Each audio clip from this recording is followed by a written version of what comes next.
The Washington Redskins seem to enjoy early season plight.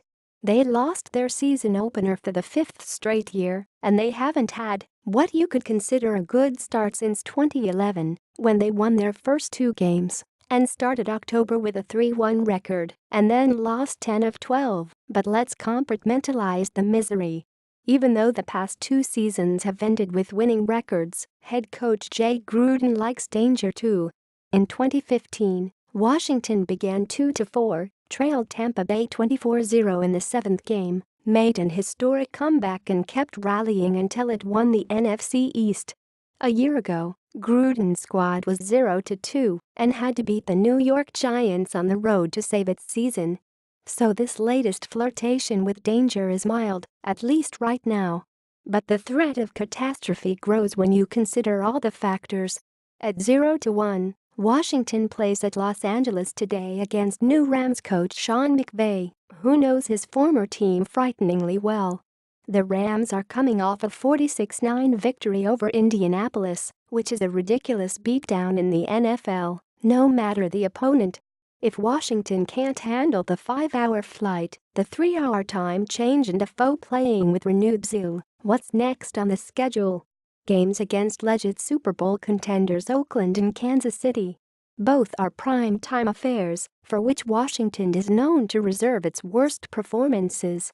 There's no such thing as a must-win Week 2 game, but this is close.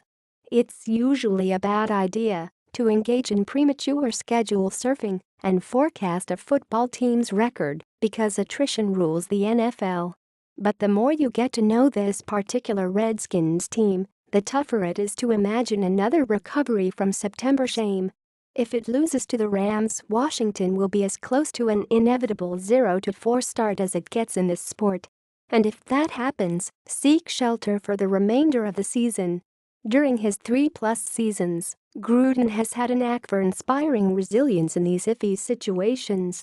It will be a greater challenge this time. It's not simply that the competition seems better. The larger concern is that Washington, with a defense full of new starters and an offense struggling to adjust after losing key veterans, isn't as experienced at handling trauma. Let's not lionize the past 2 seasons. They were far from great, but the reason Washington had some success while rebuilding was that it was blessed with a motley crew of fed-up veterans and aspiring young talent.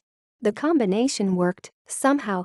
They had a large core of leaders who knew how to deal with the backlash of losing, while keeping an edge about improving and changing the team's bad reputation.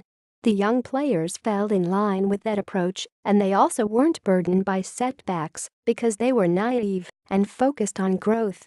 As a result, you saw a team that played through its faults. Rebounding came natural. The current group? It has much to prove in this area. It was necessary to lop some veterans off the top of the roster, manage the cap, stay young and improve the overall talent. If Washington remains committed to the process, it should eventually realize the benefits of its off-season tactics. But first, it must survive the adjustment.